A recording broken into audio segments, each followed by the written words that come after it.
আমি এসেছি বারাসাতের কেপিটি মোটরস ই রিক্সা লঞ্চ ইভেন্টে। যদিও আমি আপনাদের সঙ্গে কৃষি বিষয়ক ভিডিও বানাই, তবুও এই ই রিক্সা কিন্তু আমাদের একটা সাথী হতে পারে।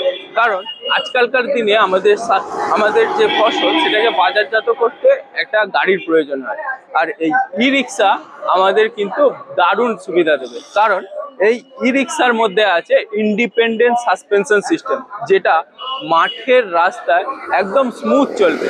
আর যেহেতু এটা ই রিক্সা ব্যাটারি চালিত একটা গাড়ি, তাহলে এর জন্য কোনো ধরনের তেলের যে খরচ সেটা আসছে না।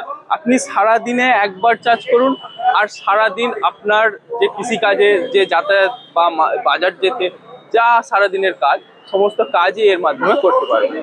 তাহলে বন্ধুরা, আপনারা এই কৃষিকাজের জন্য এই ই রিক্সা যদি আপনার নিতে ইচ্ছুক হয়, তাহলে অবশ্যই কমেন্ট সেকশনে জানাবেন। আর আপনারা যদি এই ই রিক্সা নিতে চান, অবশ্যই বারাসাতের কেপিটি মোটরসে যোগাযোগ করুন।